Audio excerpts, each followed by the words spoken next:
মুর্শিদাবাদের মেডিকেল কলেজে চিকিৎসক অনির্বাণ দত্তের রহস্য মৃত্যু এবং আপনাদের জানিয়ে রাখি তার প্রাক্তন স্ত্রীর দায়ের করা অভিযোগের ভিত্তিতেই এফআইআর রুজু করে পুলিশ। 11 জনের বিরুদ্ধে এফআইআর হয় মুর্শিদাবাদের মেডিকেল কলেজের চিকিৎসকের এই রহস্য মৃত্যুর ঘটনায়। মৃত চিকিৎসকের স্ত্রী শ্বশুর শাশুড়িকে জিজ্ঞাসাবাদ করল বহরমপুর থানার পুলিশ।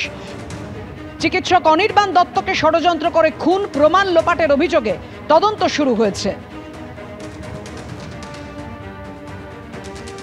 পুলিশ কি দেখলো আপনাদের বাড়িতে এসে? কথা বললেন? মেয়ের সঙ্গে কথা বলেছেন? হ্যাঁ, মেয়ের সঙ্গেই কথা বলেছেন। সেই সময়ে যারা এই দেহটাকে দাহ করার দায়িত্বে ছিল আমার বন্ধু বান্ধবরা, আমি তো তখন সেই অবস্থায় ছিলাম না, আমার স্ত্রী বা মেয়েও সেই অবস্থায় ছিল না। মেয়ে বারবার বলেছে যে মেডিকেল কলেজে নিয়ে যাওয়ার জন্য, কিন্তু আমার বন্ধু বান্ধবরা যারা ছিল তারা সাধারণ একটা মৃত্যুর ক্ষেত্রে যেটা হয় ভেবে যেটা করে সেটাই করেছে। তখন তো আমার বাড়িতে অন্তত 100 জন প্রেজেন্ট, তার মধ্যে অনেক ডাক্তারও ছিলেন।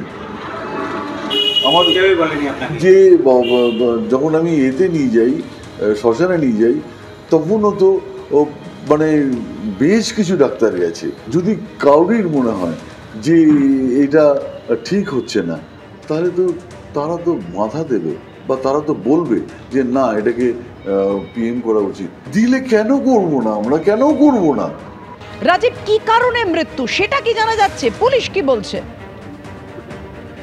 কি কারণে মৃত্যু সেটাই তদন্ত করে দেখা হচ্ছে পুলিশের পক্ষ থেকে। যেহেতু আর ময়না তদন্তের কোনো সুযোগ নেই, ফলে এই তদন্তে পুলিশের কাছে সবচাইতে বড় সমস্যার যে জায়গা সেটা হচ্ছে যে বিভিন্ন তথ্য প্রমাণ মজুত করা। কিন্তু কি কারণে মৃত্যু, যেটা যিনি চিকিৎসক এর তার যে মৃত্যুর সময় যে রিপোর্ট দিয়েছিলেন সেখানে কার্ডিয়াক অ্যাটাক তিনি বলেছিলেন, কিন্তু কার্ডিয়াক অ্যাটাক তিনি একজন হোমিও চিকিৎসক কি করে বলেছিলেন, সেখান থেকে বিতর্কের শুরু হয়।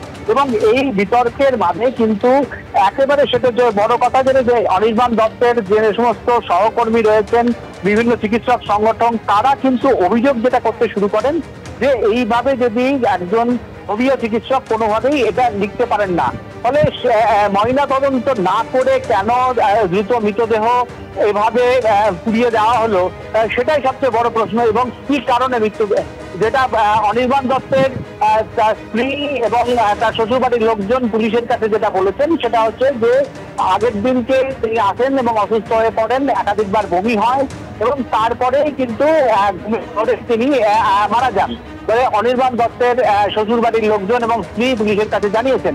কিন্তু এই মতটি একেবারেই যে সমস্ত চিকিৎসক সংগঠন রয়েছেন বা অনির্বাণ দত্তের প্রাক্তন স্ত্রী, এটা কিন্তু চাইছেন না।